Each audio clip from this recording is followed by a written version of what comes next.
salah satu bagian dari rangkaian ritual ibadah sholat adalah panggilan seruan adzan sebagai pertanda kaum muslimin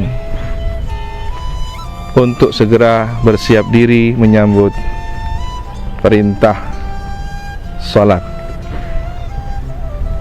Kisah seputar kronologi munculnya adzan ini cukup unik. Di antara beberapa sahabat ada yang bermimpi, beberapa orang dengan mimpi yang sama, dengan talqin kalimat yang sama, di mana sebelumnya sempat terjadi diskusi,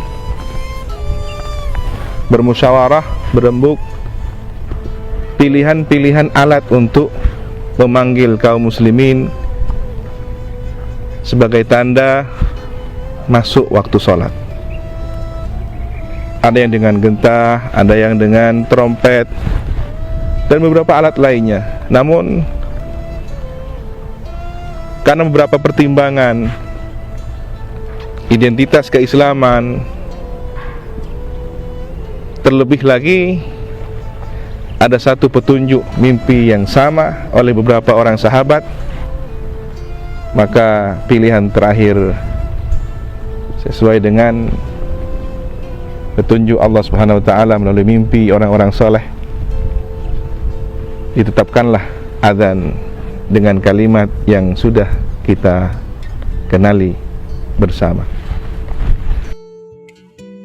Allahu Akbar, Allahu Akbar, Allahu Akbar, Allahu Akbar.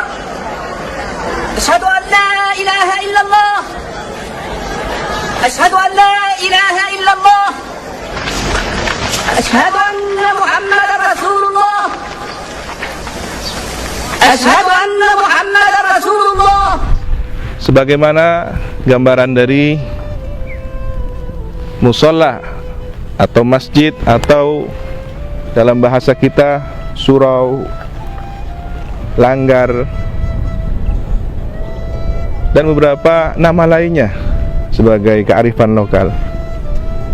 Tentu biasanya tersedia alat pengeras suara untuk memanggil masyarakat melalui panggilan adzan.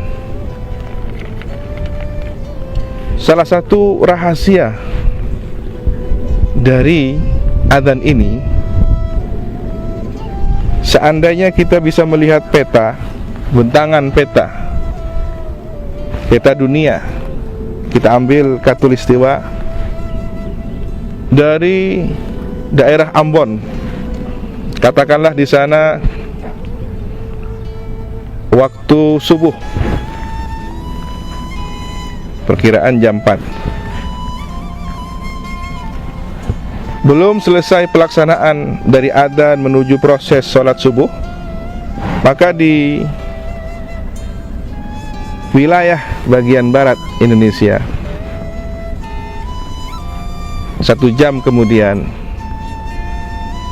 di daerah Bali, daerah Jawa, sudah memasuki waktu subuh. Dan ini berkesinambungan, sahut menyahut. Bahkan kalau kita ambil dari satu bagian ke bagian wilayah yang lainnya, pergerakan dari 1 menit ke menit, sahutan adzan dari satu masjid ke masjid yang lain, dari satu tempat ke tempat yang lain, hingga di ujung negeri sana, di Afrika misalkan, maka akan terjadi silih berganti yang berkesinambungan terus menerus tanpa henti, adzan di seluruh dunia. Subhanallah. Ini adalah rahasia dari disyariatkannya panggilan salat bernama adzan. bahwa adzan berkumandang di seluruh dunia, di setiap menitnya, bahkan di setiap detiknya.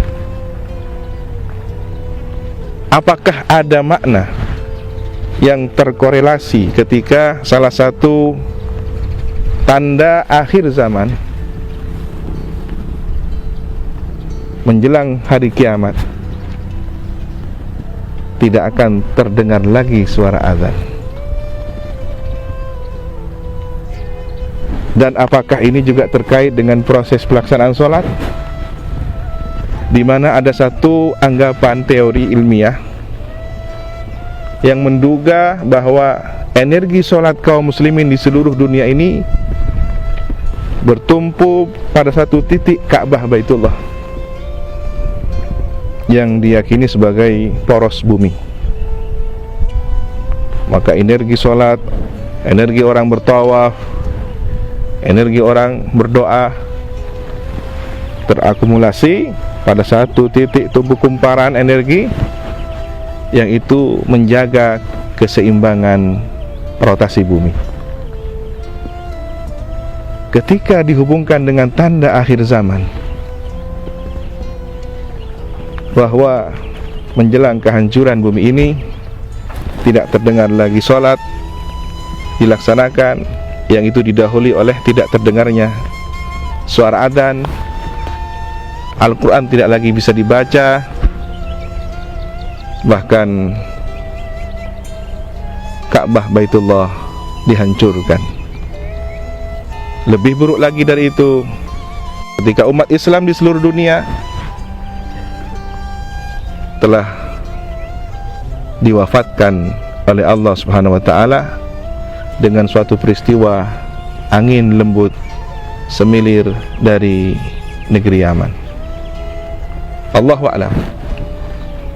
Rasanya rangkaian peristiwa demi peristiwa ini saling berkaitan.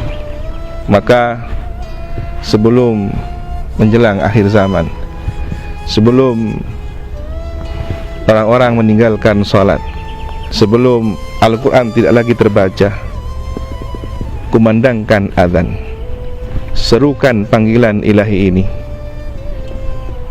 Siapa yang menyahut dengan sahutan batinnya, pertanda bahwa di sana masih ada keimanan.